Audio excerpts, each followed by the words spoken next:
परंतु तू क्षमा करने वाला है जिससे तेरा भय माना जाए। शनिवार 28 नवंबर 2020। आज के मनन के लिए मैंने आप ही के लिए चुना है भजन संहिता अध्याय 9 और उसका 10वां वाक्य। और तेरे नाम के जानने वाले तुझ पर भरोसा रखेंगे, क्योंकि हे यहोवा तूने अपने खोजियों को त्याग नहीं दिया। आपका दिन आशीषित हो। जो परमेश्वर पर भरोसा रखते हैं वे कभी निराश ना होंगे।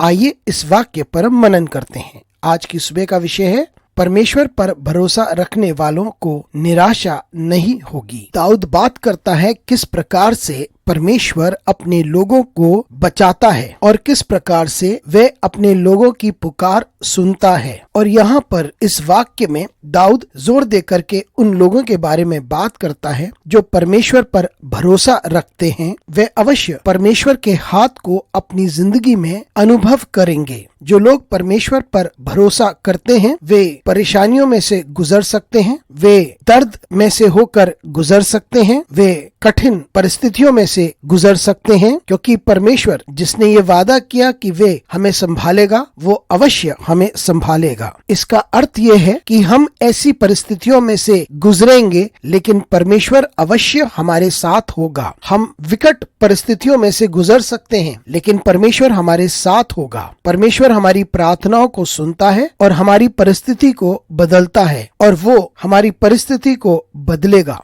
मित्रों, हमने भी अपनी जिंदगी में बहुत सारे पहाड़ों का अनुभव किया है, हमने आंधियों का अनुभव किया है और बहुत सारी असफलताओं का भी सामना किया है। लेकिन उनमें से कुछ हैं जो हमें बहुत अधिक परेशान कर देते हैं और हमें लगता है कि हम इन्हें पार नहीं कर पाएंगे। और इस वाक्य से हमें बल लेना चाहिए जब दाऊद बात करता है और वह कहता है कि जब हम अपना भरोसा अपने परमेश्वर पर रखते हैं तो हमारा परमेश्वर अवश्य हमारी बात सुनेगा और वो हमें कभी भी त्यागेगा नहीं और वह हमें कभी छोड़ेगा नहीं। हमारा परमेश्वर हमारे साथ बना रहेगा, हमारी प्रार्थनाओं को सुनेगा, हमारी पुकार पर ध्यान देगा और हमारी परिस्थिति को बदलेगा। हम अपनी सारी परिस्थिति में परमेश्वर पर भरोसा रखें, क्योंकि वही है जो हमें छुटकारा दिला सकता है। हम कभी कभी निराश हो जाते हैं और परेशान होते हैं उन परिस्थितियों की वजह से जिसमें से हम गुजरते हैं। परिस्थिति कैसे भी हो, परमेश्वर आपको बल देगा ताकि आप उसमें से